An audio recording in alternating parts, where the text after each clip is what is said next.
This regime brutalized and tortured and killed literally hundreds of thousands of innocent Syrians. The fall of the regime is a fundamental act of justice.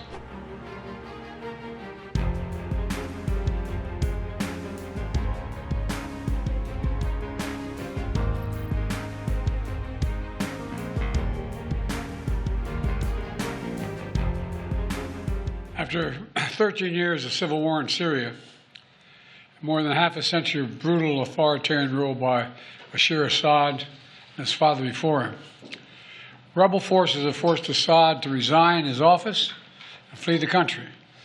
We're not sure where he is, but there's word that he's in Moscow. At long last, the Assad regime has fallen. This regime brutalized and tortured and killed literally hundreds of thousands of innocent Syrians. The fall of the regime is a fundamental act of justice. It's a moment of historic opportunity for the long-suffering people of Syria to build a better future for their proud country. It's also a moment of risk and uncertainty. As we all turn to the question of what comes next, the United States will work with our partners and the stakeholders in Syria to help them seize an opportunity to manage the risks. You know, for years, the main backers of Assad have been Iran, Hezbollah, and Russia. But over the last week, their support collapsed, all three of them, because all three of them are far weaker today than they were when I took office. And let's remember why. After Hamas attacked Israel on October the 7th, 2023, when much of the world responded with horror, Iran and its proxies chose to launch a multi-front war against Israel. That was a historic mistake on Iran's part. Today, Iran's main territorial proxy, Hezbollah, is also on its back. Only 12 days ago, I spoke from the Rose Garden about the ceasefire deal in Lebanon, a deal that was only possible because Hezbollah has been badly degraded. Meanwhile, Hamas has been badly degraded as well. Iran's own military capabilities have been weakened. Iran tried 2 times to attack Israel, and the United States and built a coalition of countries to directly defend Israel and help defeat those attacks. All this made possible for Iran and Hezbollah to continue to prop up, impossible, I should say, for them to prop up the Assad regime.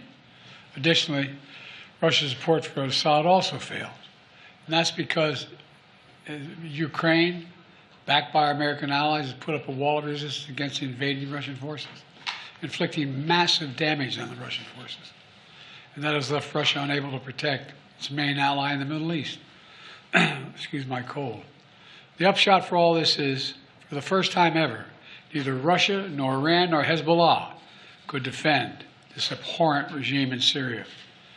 And this is a direct result of the blows that Ukraine, Israel, have delivered upon their own self-defense with unflagging support of the United States.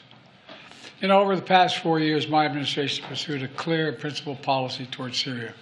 First, we made clear from the start sanctions on Assad would remain in place unless he engaged seriously in a political process to end the civil war, as outlined by the UN Security Council resolution passed in 2015.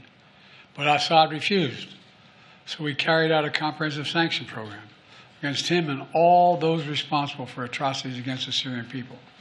Second, we maintained our military presence in Syria, our counter-ISIS, to counter the support of local partners as well on the ground, their partners, never ceding an inch of territory, taking out leaders of ISIS, ensuring that ISIS can never establish a safe haven there again. Third, we've supported Israel's freedom of action against Iranian networks in Syria and against actors aligned with Iran who transported lethal aid to Lebanon. And when necessary, ordered the use of military force against Iranian networks to protect U.S. forces. Our approach has shifted the balance of power in the Middle East. Through this combination of support for our partners, sanctions, diplomacy, and targeted military force when necessary, we now see new opportunities opening up for the people of Syria and for the entire region. Looking ahead, the United States will do the following. First, will support Syria's neighbors, including Jordan, Lebanon, Iraq, and Israel, should any threat arise from Syria during this period of transition.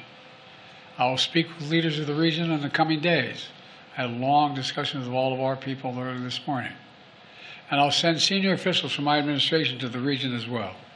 Second, we will help ensure stability in eastern Syria, protecting any personnel, our personnel, against any threats,